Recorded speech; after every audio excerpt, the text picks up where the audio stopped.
up closer to his microphone. Oh, he said move up. You got something on your jacket wrong. Good evening and welcome to the regular meeting for the Board of Commissioners for the City of Cushing. We're glad you're here. We'll call the meeting to order, and Mrs. Worthy, will you please call roll? Mr. Brandon? Present. Mr. Lamb? Here. Mr. Beasley? Present. Mr. Lofton? Here. Mr. Robertson? Present. The chair recognizes a quorum. Thank you, Mrs. Worthy. Will you now join us as we stand and do our opening prayer and the Pledge of Allegiance, and Vice Chair Beasley will lead us in prayer. Please bow with me. Dear Heavenly Father, thank you for this evening, and thank you for the many blessings that you've given our community. Lord, give us wisdom tonight. Help us to remember to keep you first, and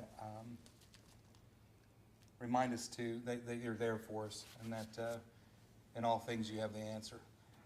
Just ask these things in your name. Amen. Amen. All right. Please join us in the Pledge of Allegiance. I pledge allegiance to the flag of the United States of America and to the republic for which it stands, one nation under God, indivisible, with liberty and justice for all.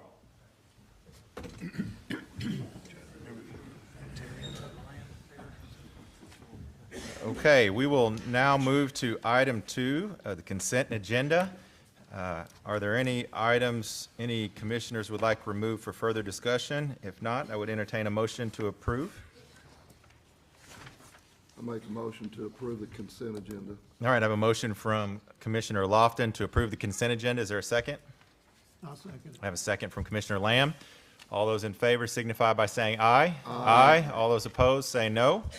All right, consent agenda is approved by a vote of 5-0. No items were removed, so we'll move to item 4, scheduled business. Item 4A, authorize the city manager to accept the change order for the upgraded locks and addition of the ISO decking for the Memorial Park restroom in the amount of $5,963.53, and to authorize payment. And for an explanation on this item, we'll call on Mr. Caleb Dawes, our Community Development Supervisor. Welcome.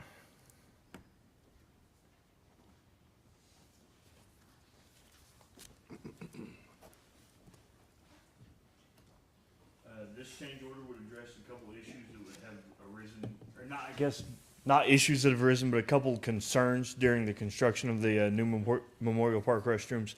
One of these concerns was the insulation for the structure. There was no insulation previously included in the specs, and the ISO decking addresses that from a ceiling perspective, gives us a little bit of insulation from the heat in the summer. So that was the intent behind that, and it was recommended by our engineer for this project. Also included in this change order would be locks for basically just protecting our investment. How do we keep people out of the locks? And how do we keep people out of the restrooms and keep them from doing things we don't need happening there? These locks include timers that would allow us to lock them at, say, 8 o'clock or 8:30 whenever we see a need to lock the restrooms, and they would again open the next morning, as well as key codes for any emergencies if city staff needs to get in for any reason. All right, thank you, Mr. Dawes. Are there any questions for Mr. Dawes on this item? I know we talked about it briefly in our previous meeting, our workshop at 5:30. Do we have any cameras slated for that building? Not in the building, obviously, but outside to track? No, sir, not to my knowledge. Okay. Where's the nearest security to that building? I believe we have cameras at the pool.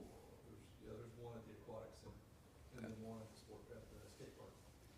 Do you think that this building would be in view enough to add cameras to one of those facilities to track? Potentially the aquatic center. All right. That'd be the most cost-effective way to do it, I think. And I had a thought, we talked about, so that leads me to a question. Is there Wi-Fi for employees at the pool? Do we know? I cannot answer that. Maybe My thought was, Mr. Griffith could give us a. Not for, I don't know for certain. oh, okay. My thought was, if you needed it to be connected for remote locking and unlocking, the pool seems close enough to be able to access Wi-Fi, so that would be something to think about. I know earlier we talked about I believe the locks we're looking at with this change order, they're programmable and don't require any kind of an internet connection. Right. They just run off battery power, and whatever the clock's set to, they'll kick on and off at that time. Oh, okay. We need to remember this conversation too, because at some point, we're gonna have an upgrade somewhere in the city that has access control. I know we have a few spots that are like that already, but it's a bigger decision than just an individual location, right? We wanna make sure that we adopt that citywide, whatever that access control system is. Same thing as cameras and so forth. With it being independent, I'm all on board with moving forward with this. But it's definitely a question we need to ask ourselves, does this align with other locations, and how can we manage that from an IT standpoint? So, I understand. I understand what you're saying. Yes, sir. yeah, I think this is good though, since it's independent. I got a question about the locks. You say they're battery, Yes, sir. okay? Is someone gonna check the batteries from time to time? Yes, sir. I don't know what department that would fall on at this time. I would assume the Parks and Recreation, but Commissioner Beasley's pointing at me, so that might become community development. I mean, you know, if the battery goes out. you Yes, won't sir. know I, until I understand. Yes, sir. Someone's screaming. It probably just won't open if the Well, I battery goes understand, out. But you You'll know, be able you to get may, in. you You'll be may able to get need it out. open. You'll be able to get out. Yeah. What other questions do we have for Mr. Dawes? Any? All right. If- Good idea. All right, thank you, Mr. Dawes. Thank you, Thank gentlemen. you. All right. If no further questions, I would entertain a motion on item 4A. Make a motion that we approve item 4A. All right, I have a motion from Vice Chair Beasley to approve item 4A. Is there a second? I second that. I have a second from Commissioner Branyan. Discussion. If not, we'll now vote. All those in favor of approving item 4A signify by saying aye. Aye. All those opposed say no. All right, item 4A is approved by a vote of 5-0. Item 4B, possible action to appoint Alice Tavar to serve the remainder of a 3-year term on the Senior Citizen Advisory Board through April 2026. And for an explanation on this item, we'll call on Ms. Debbie Brown, Director of the Senior Citizen Center. All right. Good evening, Ms. Brown.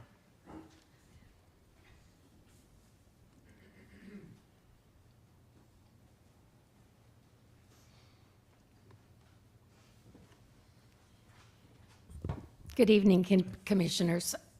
We had a senior on my advisory board pass away this past year, and so we need to fill her position.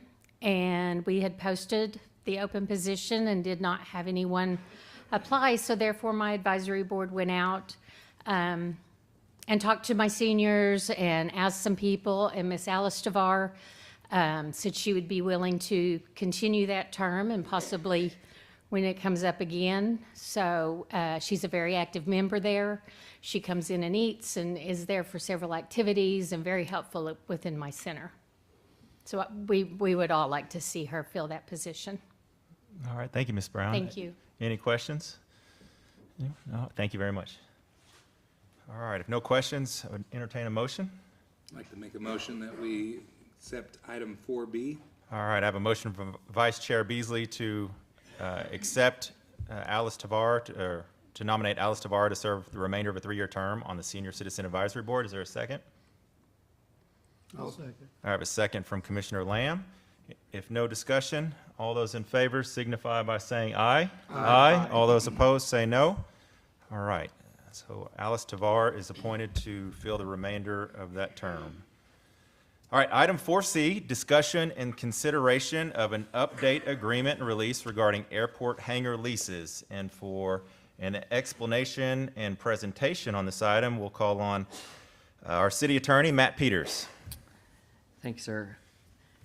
This item, as we're all aware, is rooted in an issue that has become a problem over the last few decades. It's something that didn't happen overnight, and it's something that we obviously haven't fixed overnight, but we have some issues with the licenses that were issued by the city and some of their constitutionality, rather. Since that time, there's been settlement agreements, mediations, things of that nature regarding leases. With all of that, we've still not been made into compliance with the FAA standards.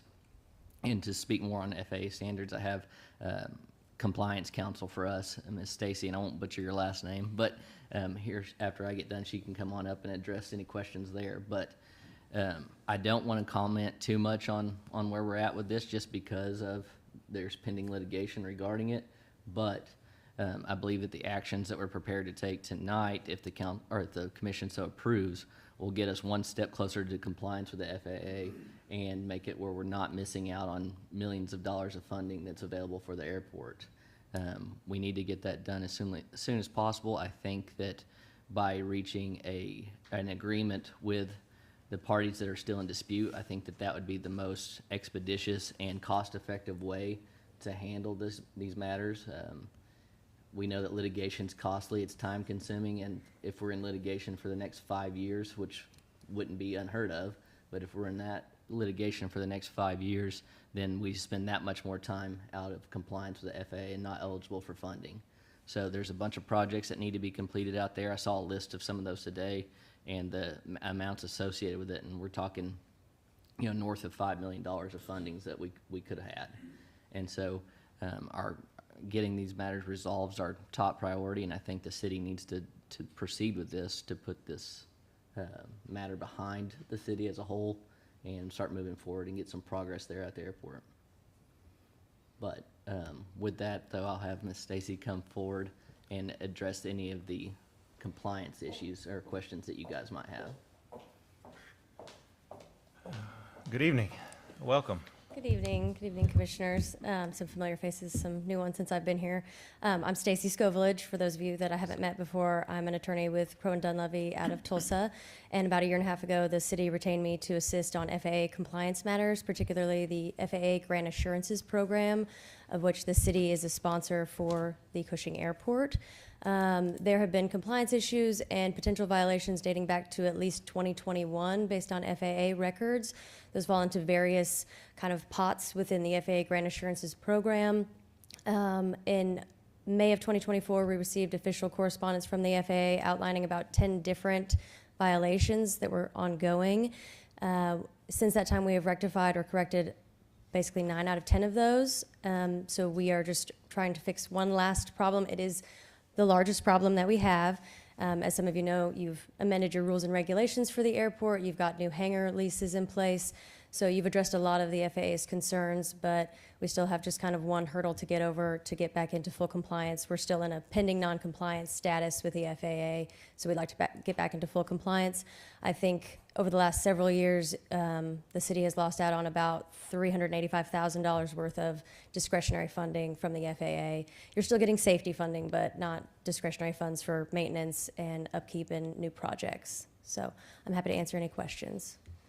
All right, thank you, Ms. Scovilage. Are there any questions for her or City Attorney Matt Peters? Could you give us an estimated amount that we've expended with Crowe and Dunlevy since the beginning of our time with you? I don't have that number. I could ballpark it as somewhere around $20,000 or Okay. $25,000. I appreciate that. Thank you.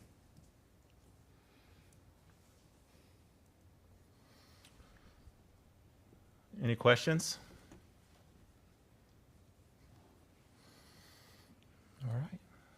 Thank you. Thank you. Thank you. Okay, I'm now going to have an opportunity for any citizen input related to this agenda item. I know we have 2 people here that have signed up to speak on this particular agenda item. We have, let's see, we'll call Mr. Rich Walborn first. Mr. Walborn, are you still here? Yeah. Well, come on up. And we have 3 minutes, and we're glad you're here.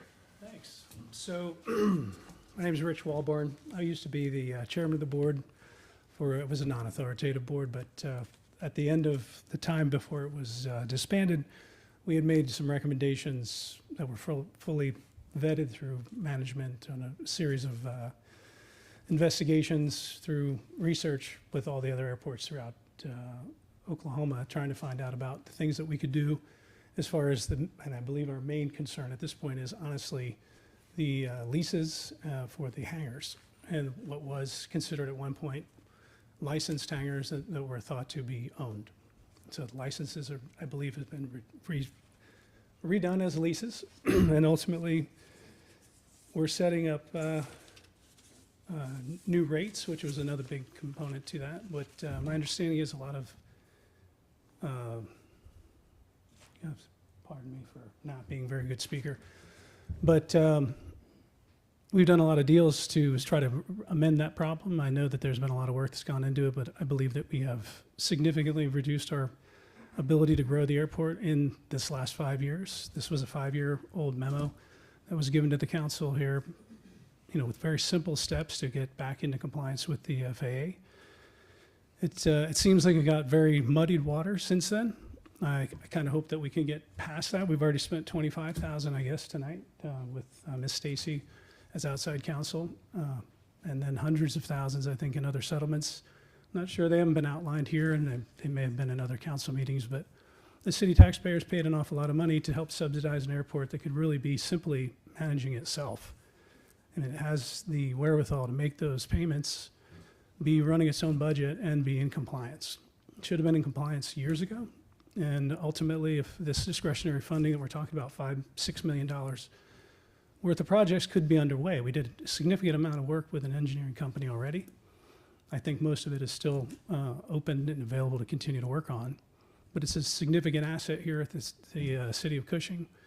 Doesn't necessarily have to be part of the city of Cushing. I guess it would be sponsored by an outside entity as well, but it would be significantly beneficial to the city of Cushing to be running and operating in the manner in which the FAA expects. Very simple things to get back into compliance. I think like I said, I'm not sure where all of it is, but I know we spent an awful lot of money. We could have done that, I think, separately and apart from here at City Hall, working on the things with the people who have potential claims against the city. In the meantime, we've been out of compliance and spending still hundreds of thousands of dollars and at big risk for not having more money. The airport is degrading on a daily basis. It's out in the weather. It's a very simple thing to get federal money at this point, state money, big dollars, and there's more economic development that is being lost because we're not managing that airport properly. Thank you. We're at 3 minutes, but thank All you. right. I appreciate that. Thank you. Yep. All right, and next we have Mr. John James. Mr. James, we invite you forward to speak on this agenda item.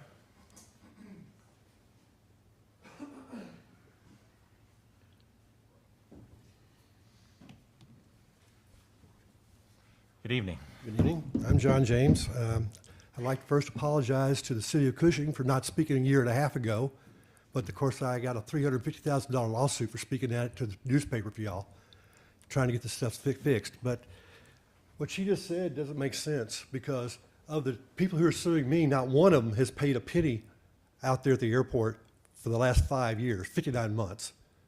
Yet y'all saying y'all are taking care of it. That's your biggest problem, is you're not paying. You're not having the people out there sign new leases and pay. That is wrong. And this stuff with Bill Wells going out here and getting $35,000 more, he hasn't paid for the last 5 years either, but yet you're going to give him $35,000? I mean, Mr. Beasley and you are both businessmen. How smart is it if I was to take your property, use it for 5 years, make money off of it, subleasing it out, and then after those 5 years, I tell you I need $35,000 more to make myself whole. I don't know why you haven't taken these guys to the court. This is crazy. Y'all should have done this a long time ago. Now, my phone shut off. Even if you pay off the $35,000, you're not going to be in compliance until you get the rest of the people out there sign their leases and start doing it. You've got the people who are flying, they're doing the jump school out there. They're not paying their lease. They haven't signed their lease, and he's not going to sign his lease until you make him do it. That's $2,000 a month that you're giving away every month, and you've been doing it now for 59 months. This doesn't make any sense.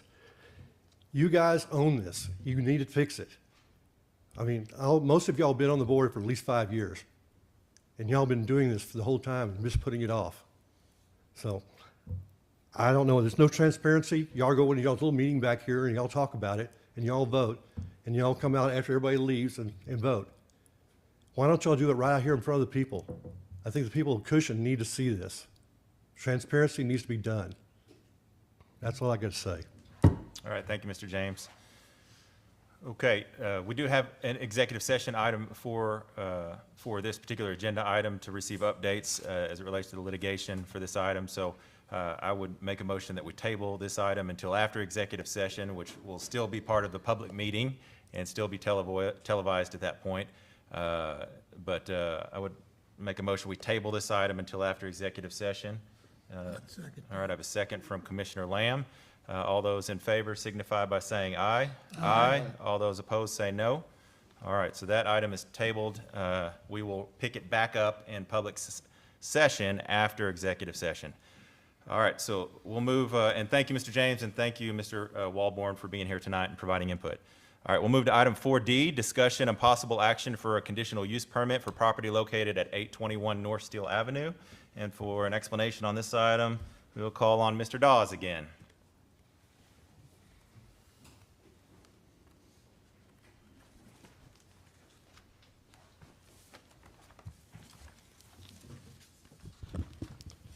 This item is for a conditional use permit at 821 North Steel Avenue. This conditional use permit would be for the placement of a mobile home in a residential district. Mobile homes aren't generally allowed in city limits without the procurement of this conditional use permit. This property does have a structure there currently. It is fallen into disrepair, and it is not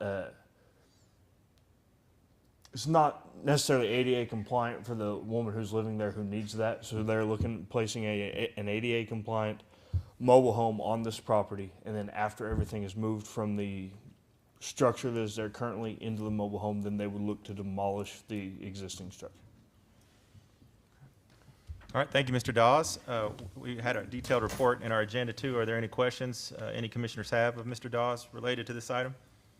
What if they don't demolish the structure? The lot is technically big enough that they could do a lot split if they wanted to and have a structure on each separate parcel.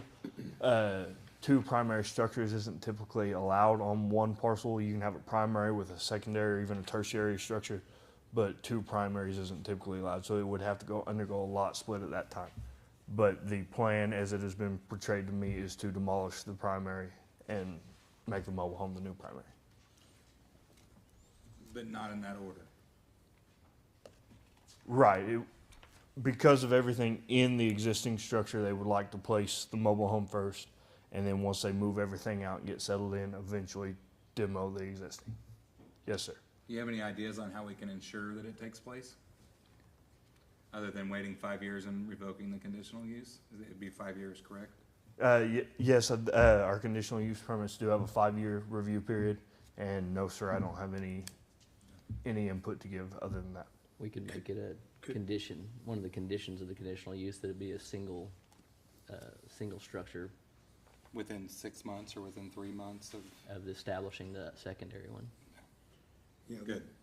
As a condition of the conditional use permit, it could be that, once the, mobile home is in place, they have 3 months to demolish and remove the existing dwelling and Otherwise, the conditional use permits would be revoked. revoked. Right. Does that, something like that make sense? But if you revoked it, what happens then? They've got to move the mobile home off. You know, there's an ordinance against mobile homes, and I support that. But I think what you're talking about, I don't want someone to put a home on there, and then, you know, 3 or 6 months later, we say, get out. There's some Well, upside to this, though. We're using, it's almost a negotiation on our part. We're getting rid of an eyesore for a little better scenario, maybe. Yeah. Well, do we have any more questions before we get into discussion about the proposed action for Mr. Dawes? No, I guess the question was, you could have the conditional use permit include that structure be removed within 3 months or 4 months after they complete the mobile home, couldn't we? I would like to defer that to Mr. Peters, but I think that would be, Yes, that could be one of the conditions of the conditional use. Well, if that was the case, what would be a reasonable timeframe? You said Yeah. 3 to 4 months. Does anyone? You have I 6 think that months. would be at your Yeah, discretion, but I would say Would be anywhere the from longest. 3 to 6 months, I 6 feel would months, be yeah. reasonable. 6 months seems Especially getting into reasonable. winter, and, 6 months is generous. Right. Yes. Is the applicant here? No. Okay. The applicant And I is think not it's important if they told the planning commission that was their plan to do that, and that was what they relied on in making the recommendation to the city. I think that's a reasonable condition. Right. And the planning commission recommended approval? Yes, sir. 4-0. Yes, sir. Correct, yeah. Okay, any other questions for city staff? Okay, thank you, Mr. Dawes. Thank you. Yeah. If no further questions, I would entertain a motion. I'd like to make a motion that we consider approval of 4D with modifications on the conditional use permit. Okay, what modification? 6 months, a 6-month modification to remove the existing structure. Okay, yeah, so we have I have to clear that up, sure. Sure. Yeah. We have a motion from Vice Chair Beasley on item 4D to approve the conditional use permit for property located at 821 North Steele Avenue, conditional upon demolishing the old structure within 6 months 6 months of inhabiting. of occupancy of the Occupancy. new structure? Yes, I like that. And that's in addition to the other ones that are listed in the planning commission report, or the cover sheet here, Yes, Is that? yeah, 5-year review, all those things. Yes, and that, and all the other conditions remain valid and binding, yes. This is in addition to those, yes, okay. So we have a motion. Is there a second? Come on, guys. I don't even know what we're talking about demolishing. Is it an outhouse or is it like the Taj Mahal? It's not a I haven't livable heard structure, anything is that about right, that. Caleb? It's not, you can't live in it right now. I mean, is it just a I house? believe they're living in it currently, but it is undergoing an extensive repair greater than the value of the structure. Is it what, like 1,000 square foot house or something like that, Ballpark. roughly? Okay, so we have a motion. Is there a second? I would second it with the ability to come back at the 6 months and review. You know, and if these people are making due diligence to try to clean this up, Yeah. I think we ought to give them the benefit of the doubt, as opposed to putting them out on their tin ear. Right, I agree. yep.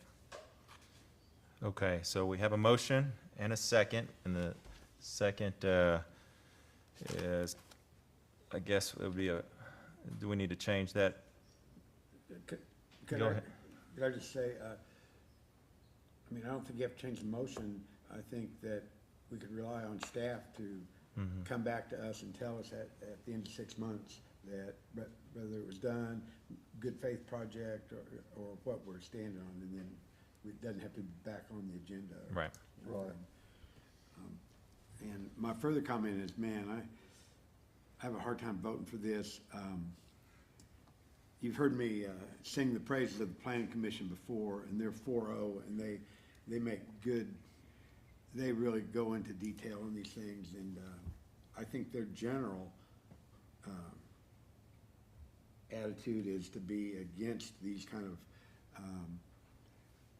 conditional use permits for mobile homes in the city limits, except in some cases where it improves the neighborhood or the long-range effect of having a mobile home is less than, it's not going to affect it negatively.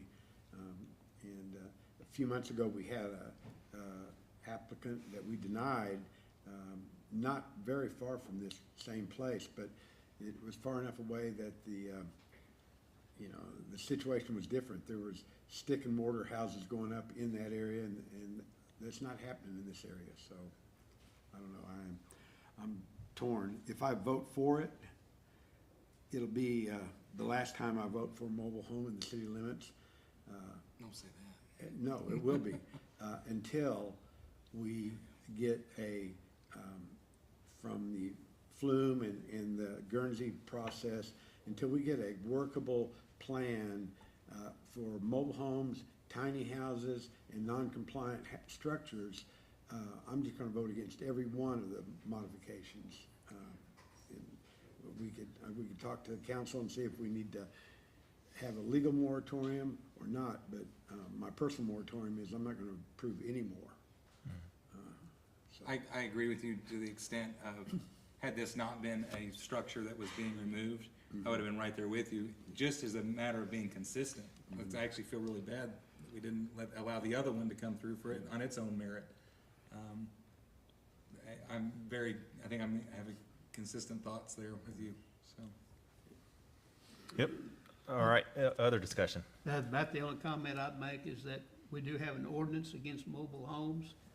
We've got this conditional use permit, which I'm not a fan of. And so I can't support this. Okay. Any further discussion? I would just simply say that I'm going to support the recommendation of the Planning Commission. I somewhat concur with some of Commissioner Brannion's comments, and I'm hoping that the second phase of our comprehensive plan that deals with the zoning will help solve some of those concerns that the other commissioners have mentioned. But the Planning Commission recommended this for approval 4-0, so I'm going to support that recommendation, and we'll be voting in support of it. If no other discussion, all those, we will now vote. All those in favor signify by saying aye. Aye. All those opposed say no. No. No. All right, so that item is approved by a vote of 3-2. And was the motion clear earlier, Mrs. Worthy? Okay. All right. All right, item 4E, discussion and possible action for a conditional use permit located at 1209 East Greenlee. And again, we'll call on Mr. Dawes.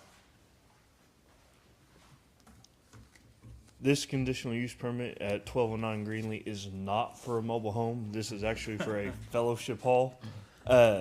Fellowship halls so fellowship halls and churches kind of go hand in hand, and churches are not necessarily permitted in an R2 residential district, which this is, without the conditional use permit. Once they procure the conditional use permit, it would be allowed. The existing church is not in the R2 district. It's just on the opposite side of the alley, and it's in a C3 commercial. The alley's the dividing line, and they're just asking to be able to put this fellowship hall just on the other side of the alley on property they own adjacent to the church. There will be no need for any additional parking. The existing church has sufficient parking to suffice for this fellowship hall, and it'll have two exits and entrances, one on the north and one on the south. The primary entrance will be the south entrance, even though it's not street facing, it's just closer to the church. And then the applicant is here too, if you have any questions for him. Okay. Thank you. All right, so we've heard the explanation. Are there any questions for Mr. Dawes? Is there a possibility we could change the zoning there once, even after the conditional use permit's done? Would it be beneficial? There is the rezone process. I would leave that between you guys and the applicant. I feel like the conditional use permit is probably the better play here, just because it is strictly for this use, for this property owner, for this church. If it ever changes hands or anything, then that conditional use permit is null and void. It doesn't apply to the purchaser. If we did a rezone there, it would be open to anybody and everybody for any use that's not what we may want right next to residential structures. Makes sense. All right. Was there any public input at the Planning Commission's meeting regarding this item? There was one neighbor that had questions just because she had a property right next door, but once they addressed everything in the meeting, there was no negative concerns. No, sir. And their recommendation again was 4-0 to Yes, sir. approve. All right, Mr. Willman, would you like to come up and provide any comments related to the application?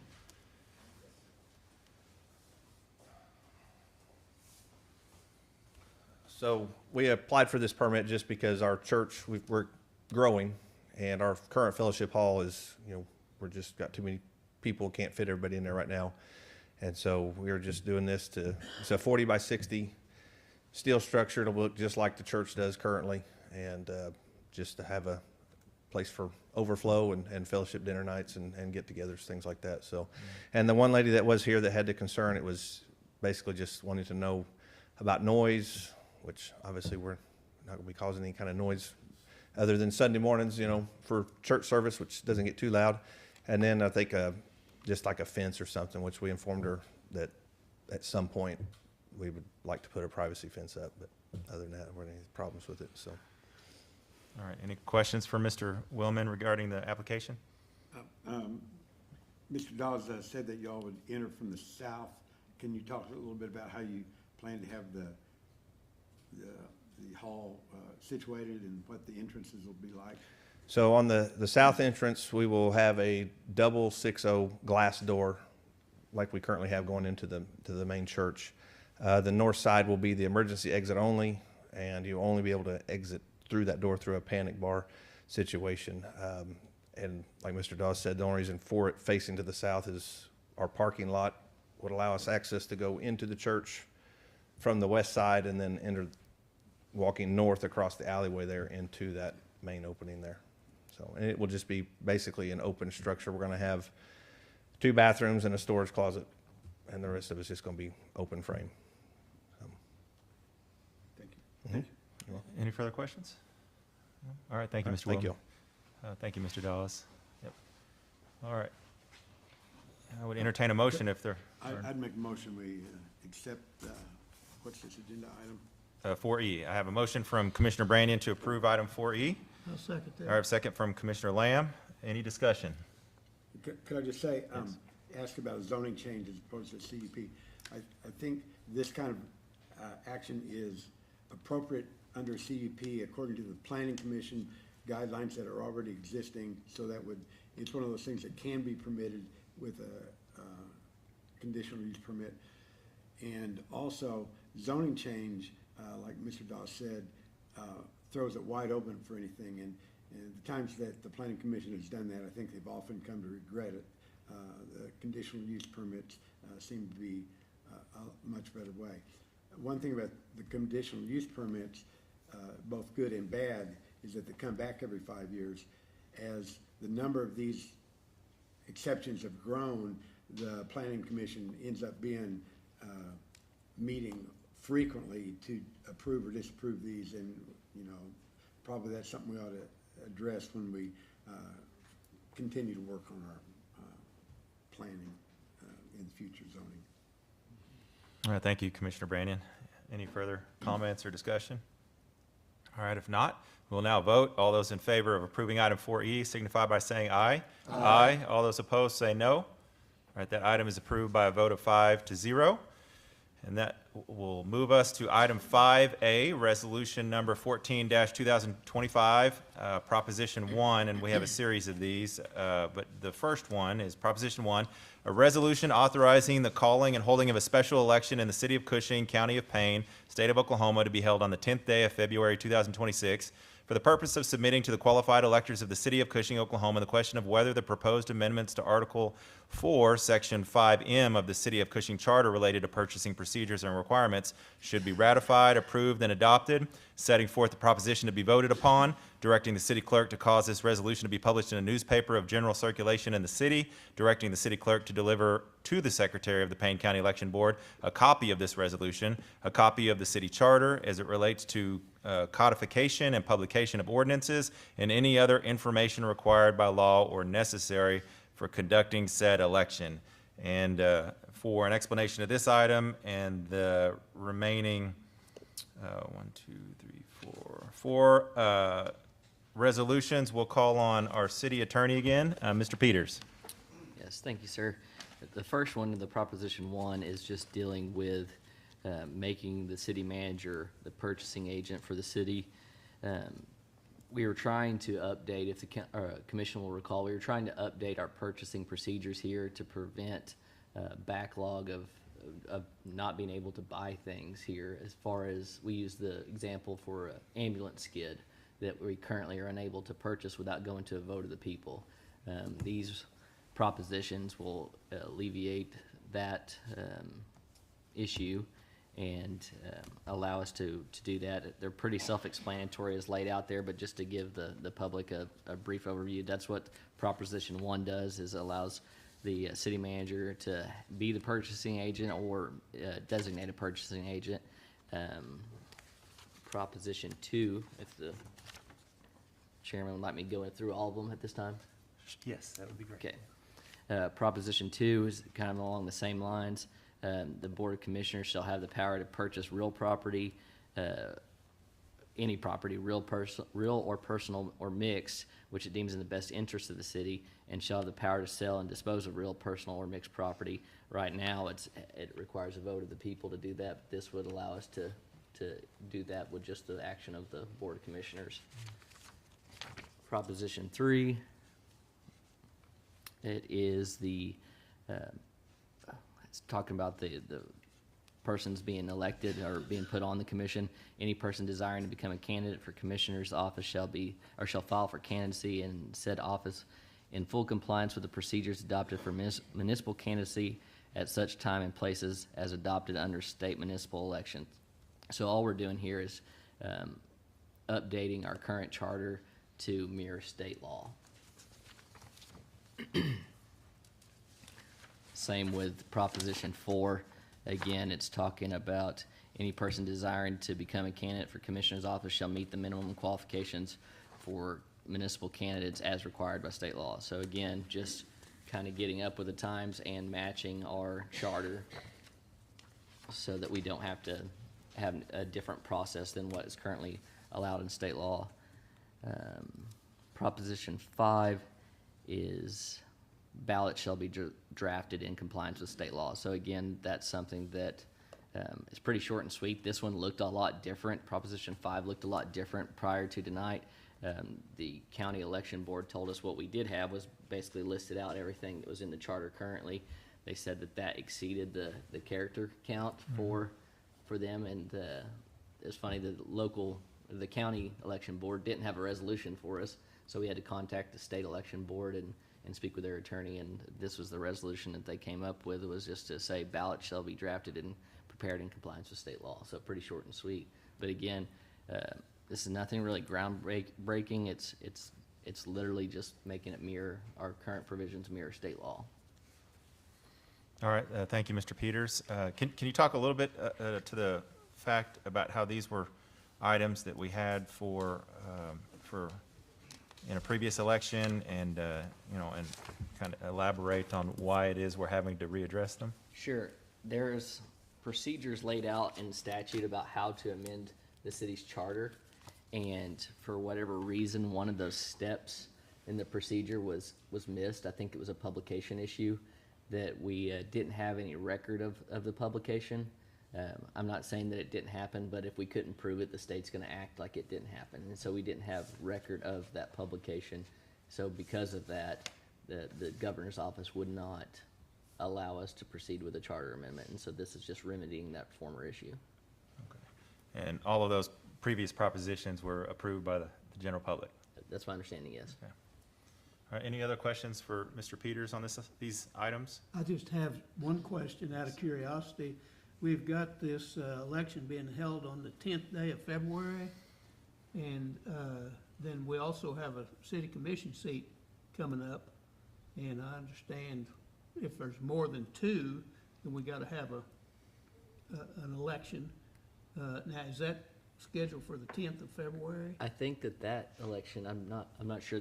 The county election board had possible dates for things like this, and the 10th day of February was specifically for this. I don't know if the candidate election would be at the same time. I didn't check that, but I don't think that it was. I could be wrong, but I don't think it was at the same time. I'm just looking, instead of having two elections, have one, because there is a cost associated with that. Sure, but the issue with it was that, like I said, for the county election and state election boards, they said, this date is when you can have something like this be decided, and then there was another specific date for candidates for different positions. So they dictate that? Yes. Okay, thank you.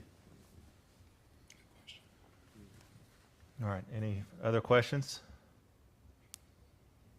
What was the next step if we approve these tonight? Then it will be to get this to the county election board and then start doing our publication. We have to run it 60 days before the election, so we're on a timetable here. you feel confident we can meet those publication Oh, requirements? yeah, Okay. yeah. Not worried about that, but it's just, we couldn't put it off for a month or anything like that. It's something that we've got to handle timely. Okay. All right, thank you. Any other questions? Do we need a motion for each one of them, or can we just make a motion to approve all of them?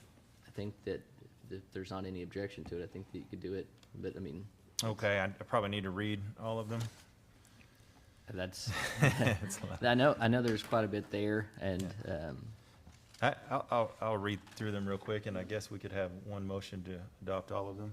If- So you've read A, you can start with B. Okay, so item 5B, resolution number 15-2025, Proposition 2, a resolution authorizing the calling and holding of a special election in the city of Cushing, county of Payne, state of Oklahoma, to be held on the 10th day of February 2026 for the purpose of submitting to the qualified electors of the city of Cushing, Oklahoma, the question of whether the proposed amendments to Article 11, Section 1 of the city of Cushing Charter related to purchases and sales should be ratified, approved, and adopted, setting forth the proposition to be voted upon, directing the city clerk to cause this resolution to be published in a newspaper of general circulation in the city, directing the city clerk to deliver to the Secretary of Payne County Election Board a copy of this resolution, a copy of the city charter as it relates to the codification and publication of ordinances, and any other information required by law or necessary for conducting said election.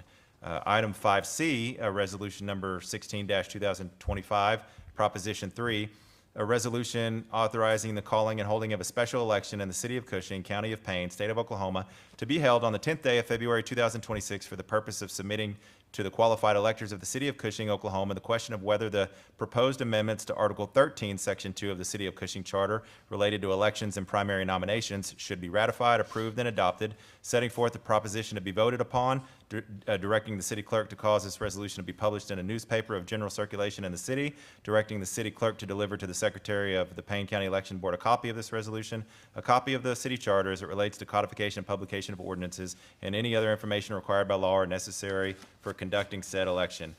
Item 5D, resolution number 17-2025, Proposition 4, a resolution authorizing the calling and holding of a special election in the city of Cushing, county of Payne, state of Oklahoma, to be held on the 10th day of February 2026 for the purpose of submitting to the qualified electors of the city of Cushing, Oklahoma, the question of whether the proposed amendments to Article 13, Section 3 of the city of Cushing Charter related to elections and primary nominations should be ratified, approved, and adopted, setting forth the proposition to be voted upon, directing the city clerk to cause this resolution to be published in a newspaper of general circulation in the city, directing the city clerk to deliver to the Secretary of the Payne County Election Board a copy of this resolution, a copy of the city charter as it relates to codification and publication of ordinances, and any other information required by law or necessary for conducting said election. And then finally, item 5E, resolution number 18-2025, Proposition 5, a resolution authorizing the calling and holding of a special election in the city of Cushing, county of Payne, state of Oklahoma, to be held on the 10th day of February 2026 for the purpose of submitting to the qualified electors of the city of Cushing, Oklahoma, the question of whether proposed amendments to Article 13, Section 6 of the City of Cushing Charter related to elections and primary nominations should be ratified, approved, and adopted, setting forth the proposition to be voted upon, directing the city clerk to cause this resolution to be published in a newspaper of general circulation in the city, directing the city clerk to deliver to the Secretary of the Payne County Election Board a copy of this resolution, a copy of the city charter as it relates to codification and publication of ordinances, and any other information required by law or necessary for conducting said election. And if there are no further questions, I would entertain a motion to approve. Could you read those? Mr. Chairman, I apologize, just out of abundance of caution. Yeah, And I don't individually? I don't want to experience another irregularity with the election board. So because they are listed individually on here, I think we could vote on them individually. They don't need to be read again. Yeah. But Yes. if we could vote on them individually, I think that would be the best. Yes, I would concur. So, item 5A, resolution number 14-2025, Proposition 1, is there a motion?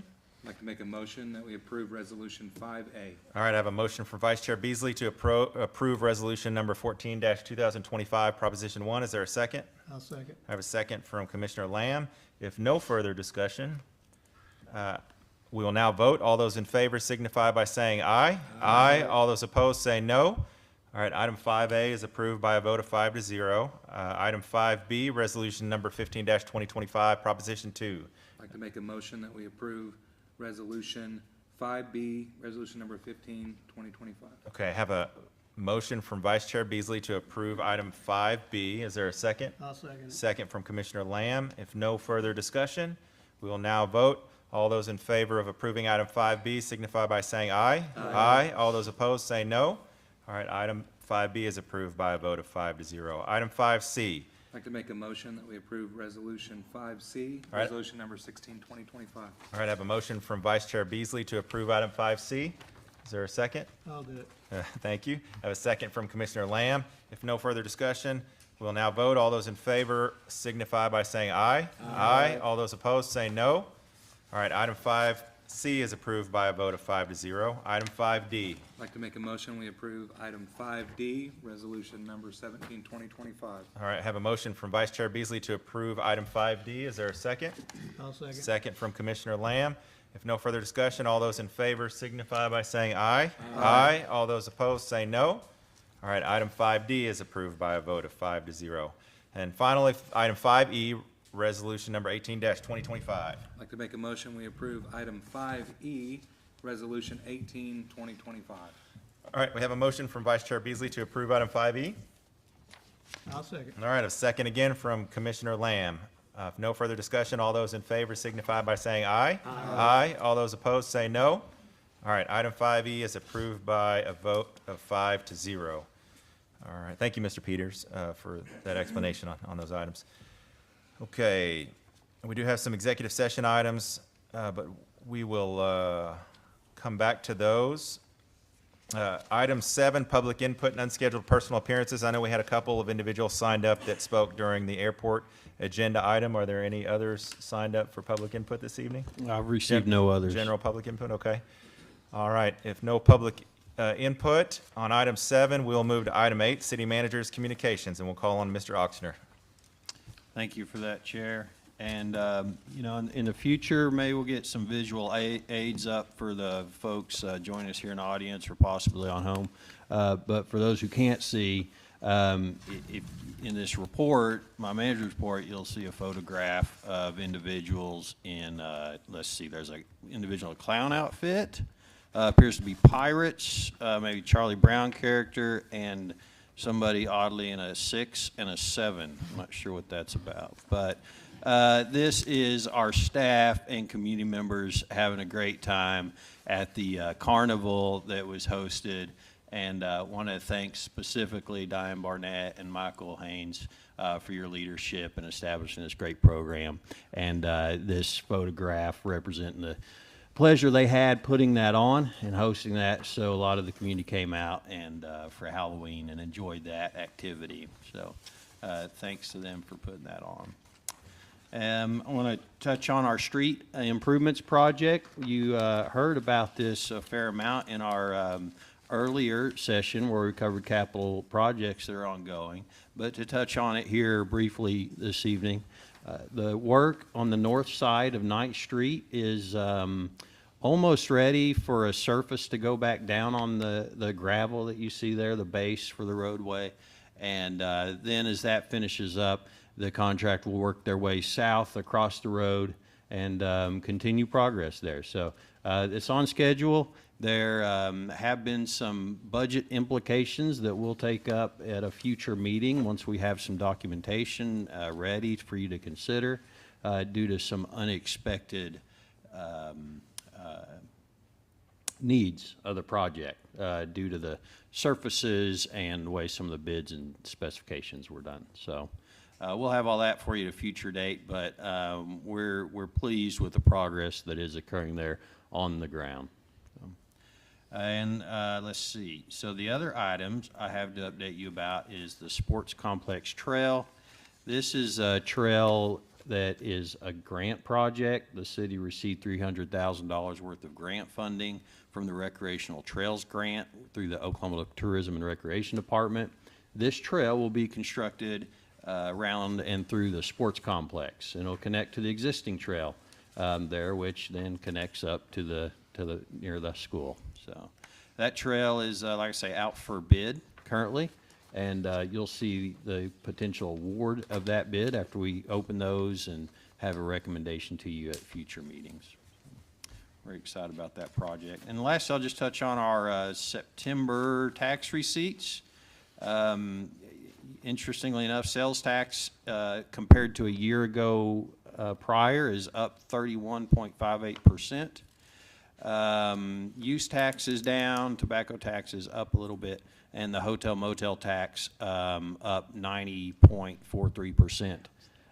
So for a year, that brings our year-to-date tax revenue compared to last year up 14.27%. Those are numbers that most cities across Oklahoma are certainly not reporting.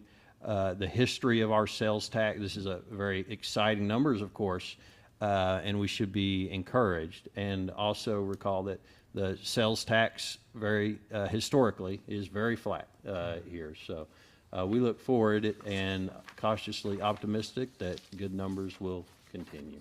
So, with that, that concludes my report. Happy to answer any questions there may be. All right, thank you, Mr. Oxner. Are there any questions for the city manager regarding his report this evening? All right, thank you for that detailed report, as always.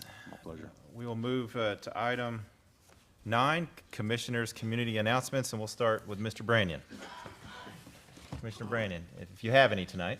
Just briefly, I don't know if it's a community announcement, I just want to thank Jessica Worthy for getting our sales tax and hotel motel tax so positive. That's a great development. And other than that, I just say that Thanksgiving's my favorite holiday. You can't get in trouble for not sending cards or giving gifts, but it's a great time to just thank the good Lord for all that we have, and I'm so thankful to live in Cushing that's got quality people, quality things going on. I don't watch television much, but I do see enough to know that we're blessed to be here. Thank you, Commissioner Branyan. Commissioner Lofton, do you have any announcements this evening? I have a comment. Yes. As you've seen in what we've talked about earlier was something to do with the airport, and I'm going to give you my own feeling about it because Facebook Live might not be on here later, and some people may be gone. But my feeling is if this comes to a vote, that I will vote no. And whether this is illegal or not to pay this off, I'm not sure. I've never got a straight answer. My own feeling, it's a misuse of government funds. Nevertheless, it's unethical in many different ways. This person has no airplane at the airport, but is in control of 3 hangars, which competes against the airport for revenue and is against the FAA regulations. This person is in turn collecting lease payments, and we, the city, you, the people, have received nothing for years. We continue to pay the insurance, do the maintenance, and we continue still to receive no money. All these hangars are past the revisionary 20 years old. We own the hangars. You, the people, own the hangars. And that's according to the original ground leases and the FAA. So what this tells me is that any person, you don't have to be a citizen of the city of Cushing. You can put your name on the hangar wait list, get a hangar or hangars. You don't even have to have a plane. You can sublease it, collect the money, and we'll insure the hangars and maintain them. And when you relinquish the hangars, we will pay you all for your troubles. And oh, by the way, if you're on a hangar wait list, chances are you'll never get a hangar, because that's part of the reason we're here to start with. We broke another FAA rule, and it's called discrimination. Lastly, and what most citizens are unaware of, every month that goes by, the city has to pay in the airport budget for these hangars that we are not collecting on. There are 9 hangars that we do not collect anything on, and you, the taxpayers, are held responsible by the FAA to pay that rent. When using this commission's approved rental rates, that equates to no less than $4,500 a month that the taxpayers are paying for. This does not include the maintenance we provide or insurance premiums. This also opens up the city for being sued for discrimination by the people who are actually trying to do the right thing and paying their lease payments. Thank you. All right, thank you, Commissioner Lofton. Okay, Commissioner Lamb. And one thing I announced last time is that I will be here 30 minutes prior to the meeting, so if any citizens want to talk to me, any employees, and I would encourage the employees, that I will be here. So, yeah, if you want to talk to me about anything, come up here and talk to me. Also, I continue to encourage people to get involved, because, and I'm looking for younger people, because one of these days, you're gonna be the one sitting up here. So you need to get involved and know what's going on. It doesn't necessarily have to be the city, it could be your church, it could be your school, it can be the chamber, coach a little league team, you know, but get involved, start learning what's going on. And then also, I'd like to thank the department heads that gave me tours. I toured the police and fire, and the water treatment plant and the power plant, and they were great. I would encourage all the commissioners to do that because it was really educational and I enjoyed it. So thanks, guys. All right, thank you, Commissioner Lamb. Vice Chair Beasley? You have any announcements? I'm gonna keep my comments to myself. No comment. Okay. Love everybody here. We have good things in our future ahead. I'll say something positive. Working on new projects in the Broadway district. Want to revive the streetscapes program. Want to look at the traffic lights downtown. I talked to Mike Starks today. Got some information on that. I think it looks a little, for lack of a better term, a little janky. I think we could probably have a better image on the intersections downtown without a lot of work. So looking at small things like that. Looking for the next vision for the Broadway district. So if you have ideas on projects large or small, please reach out because we can find funding outside of the city. We're not looking to do this off the back of the city, but we got to have a plan. And that's something that I'm working on a personal basis. So if you want to be a part of that, please reach out. I feel like our Broadway district has come a long ways and we can go a lot further with that. So, yeah. I just want to remain positive. You know, we're in a situation that we have to clean up. A lot of my decision making is going to be based on whether or not we can trust our city to keep their word. I've been here for a long time, and I can honestly say that our city government has not kept their word in many scenarios, and I don't want the airport to be one of those. That we continue to go down that path and continue to develop a continued history where we can't be trusted to keep our word. You won't find me hiding behind the idea of a one-year contract because we're a city. We're willing to make commitments, but we're also willing to dodge them because we made a commitment that we weren't allowed to make. That bothers me. We need to be more careful with the decisions we make in the future, and I want to be a good steward. And so whatever decision we come up with in these areas, I want to make sure that I do my due diligence, my research, and that I have the best interests of our community in mind, whether it's the airport or Main Street or the Broadway district or even city benefits. This is a hard job, and we knew that going in, but if we continue to dodge that responsibility as citizens, and you know who you are out there, if you're capable of serving, this is your calling, because really it's a important time in history. Right now, we very well may look back and go, man, we had an opportunity and we missed it. So I challenge you to consider answering the call of serving on the commission. It has great costs, financial, stress, and it's not easy and it's not fun. It can be fun. There's times it's been fun. It's fun to be a part of new things, but it's nights like tonight that you just go, get me the hell out of here. Don't want to be here. I don't want to be a part of this. It wasn't my doing, but I'm expected to unwind it. So pray for us that we'll have wisdom tonight in these meetings and that we'll keep our tempers under our seats. You know what I mean? It doesn't belong here, and we owe our kids and our future better than that. So that's all I have. I had a lot more to say than I thought I could say. All right. Well said. Thank you, Vice Chair Beasley.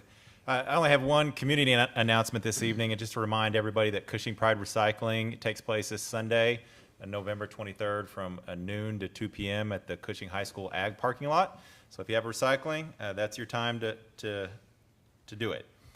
We do have executive session items on this agenda, and we still have to come back and consider item 4C for potential action. So we're going to recess this meeting at 8:05 p.m., and we will come back to it later. But we will now call to order the regular meeting for the Board of Trustees for the Cushing Municipal Authority. And Mrs. Worthy, will you please call roll? Mr. Brandon? Here. Mr. Lamb? Here. Mr. Beasley?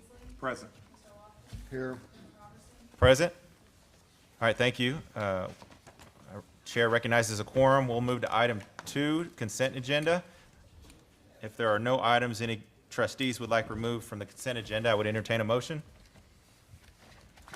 I make a motion to approve the consent agenda. All right, I have a motion from Trustee Lofton to approve the consent agenda. Is there a second? I second. All right, I have a second from Trustee Branyan. All those in favor signify by saying aye. Aye. All those opposed say no.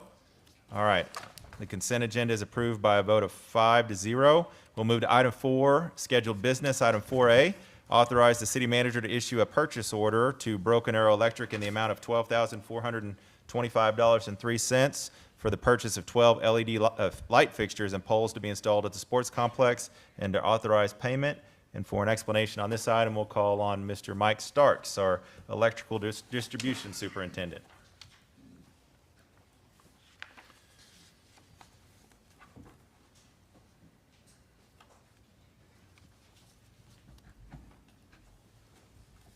Good evening, guys. How are you today? Good. Thanks for being here. Over a year, or about a year ago in December, we talked with Mike Wilson, and there's been a lot of concern with the parking lot at the sports complex, because whenever they get done with baseball games, they shut the lights off and it's just pitch black out there. So last year we went out and got some grant money from GRDA, ended up putting up 4 lights out there. We had 2 existing poles that we had taken down from another place, that we used those poles and stuck those up there. We lit up the north end of the sports complex. Made a huge difference. We're not allowed to put any lights over on the east side of the parking lot to face it back, because it blinds the batters in the batter's box. So therefore, we're putting everything over on the west side. Now, what this would do is this would complete. We got grant money from GRDA again, so now we're going to go back in and complete the parking lot, light up the middle and to the south end. Also, a couple lights will also shine over there on the very south end where there's millings. It's kind of an overflow parking lot, and it will take care of that as well. All right, thank you, Mr. Starks. Are there any questions on this item for Mr. Starks? All right, thank you. All right, if no questions, I would entertain a motion on 4A. I'd like to make a motion that we approve item 4A. I have a motion from Vice Chair Beasley to approve item 4A. Is there a second? I'll second. Second from Trustee Lamb. Any discussion? If not, we'll now vote. All those in favor signify by saying aye. Aye. All those opposed say no. All right, item 4A is approved by a vote of 5-0. Item 4B, authorize the city manager to issue a purchase order to Interstate Electric Corporation in the amount of $26,700 for the repair and installation of a high-service pump at the water treatment plant, and to authorize payment. For an explanation on this item, we will call on Mr. Landis, our water treatment plant supervisor. Good evening, Mr. Landis. Yeah, this is concerning our high service pump. Back early this summer, it started to have excessive vibration, and we had someone come look at it. It's not in the bearings, it's not in the top part of the motor. It's in the pump assembly itself. And it's a 3-bowl unit with impellers, and then there's the pump column. That's what they're going to be replacing, which is causing the excessive vibration on that. Downtime probably, it should take about, out time for the parts about 3 to 4 weeks, but we run 2 of those pumps. It's on a lag lead system. When one's running, the other's off, so we'll have a backup to run on. So we'll just have to keep those repairs quickly if they're approved. That's about it. Can we keep the one we're replacing as a spare, or is it just such a long task to No. change it out? No, we have 2 of them actually. and they just rotate out, like when one turns on, and then they'll turn off whether it's power fail or just, you know, regular operations, the other one turns on. That way we've always got a backup. Will we keep this one as a backup as well? No, we don't, this isn't a spare. We're just actually purchasing the pump part. Okay. There's I a understand. motor on top, and then each one of those has pumps down below. So there's two systems, and like I said, Okay. the one is gonna be out of the pump while these repairs are done, so we're only gonna have the one going right now. Yeah, we do not have, by running a lag lead system, technically, we always have a backup. That's why we do what we do. Any questions? All right, any additional questions for Mr. Landis? All right, thank you, Mr. Landis. Thanks. All right, I would entertain a motion on item 4B. I can make a motion that we approve item 4B. All right, I have a motion from Vice Chair Beasley to approve item 4B. There's a second from Trustee Branyan. If no further discussion, we'll now vote. All those in favor signify by saying aye. Aye. All those opposed say no. All right, item 4B is approved by a vote of 5-0. Public input and unscheduled personal appearances. Mr. Oxner, is there anyone signed up for public input on this particular agenda? Chair, we've not received any. Okay. If no public input, I would entertain a motion to adjourn. I move we adjourn the. I have a motion to adjourn from Trustee Branyan. Is there a second? Yes. Second from Trustee Lofton. All those in favor signify by saying aye. Aye. All those opposed say no. All right, that agenda is adjourned at 8:11 p.m. We'll now call to order the special joint meeting of the Board of Trustees for the Cushing Hospital Authority, the Cushing Industrial Authority, and the Cushing Educational Facilities Authority. Mrs. Worthy, will you please call roll? Mr. Brandon? Present. Mr. Lamb? Here. Mr. Beasley? Present. Mr. Lawson?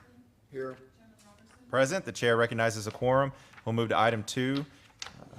If there are no items wished to be removed by any trustees, I would entertain a motion. I move we adopt the consent agenda. All right, I have a motion from Trustee Branyan to adopt and approve the consent agenda. Is there a second? I'll second that. Second from Trustee Lofton. All those in favor signify by saying aye. Aye. All those opposed say no. All right, the consent agenda is approved by a vote of 5-0, and I would entertain a motion to adjourn. So moved. All right, a motion from Trustee Lofton to adjourn. Is there a second? Second. Second from Vice Chair Beasley. All those in favor signify by saying aye. Aye. All those opposed say no. All right, that agenda is adjourned at 8:12 p.m. And we will reconvene the regular meeting for the City of Cushing Board of Commissioners. Item 6, executive session. Item 6A, executive session pursuant to 25 OS 307B1, discussion of the employment, hiring, appointment, promotion, demotion, disciplining, or resignation of city manager. Item 6B, possible action regarding employment of city manager. Item 6C, executive session pursuant to 25 OS 307B4 for the purpose of discussing confidential communications between a public body and its attorney concerning a pending investigation, claim, or action of the public body with the advice of its attorney, determines that disclosure will seriously impair the ability of the public body to process the claim or conduct a pending investigation, litigation, or proceeding in the public interest. Name of matter or claim is pending or possible litigation or claims concerning airport hangar tenant agreements. We do need to enter executive session on these items. As a point of clarification, Chair, the Yes. 6B, it says possible action. There will be no action taken Right. in there. So just as a point of clarification for the crowd. Yes, okay, so we'll just enter executive session if there's a motion and votes to do so for 6A and 6C. I'll make that motion. All right, I have a motion from Commissioner Lamb to enter executive session on 6A and 6C. Is there a second? I'll second it. Second from Commissioner Lofton.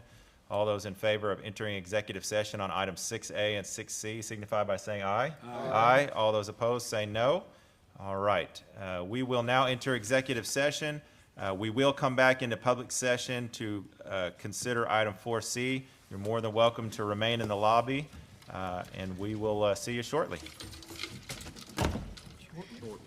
Hopefully.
We have left executive session. No action was taken. We will go back to item number 4C, which is our last agenda item for the evening, and it is a discussion and consideration of an updated agreement and release regarding airport hangar leases. We heard the presentation earlier from the city attorney and city staff, and then we heard citizen input. We had some questions that were asked, and I would now entertain a motion. I'd make a motion that we table this. I have a motion from Commissioner Lamb to table item 4C. Is there a second? I'll second it. I have a second from Commissioner Lofton. No debate on tabling, so we will now vote. All those in favor signify by saying aye. Aye. All those opposed say no, and that item is tabled. I would now, Chairman, can I? Yes. I want to abstain. oh, yes, I'm sorry. So Commissioner Branyan abstained, so that motion, that tabling is approved by a vote of 4-1, because the abstention counts as a no vote. So that concludes our agenda this evening. I would now entertain a motion to adjourn. So moved. All right, I have a motion from Commissioner Lamb to adjourn. Is there a second? A second. I have a second from Commissioner Branyan. All those in favor signify by saying aye. Aye. All those opposed say no. All right, we are adjourned at 10:37 p.m. Thank you all for hanging out, and have a wonderful rest of the week.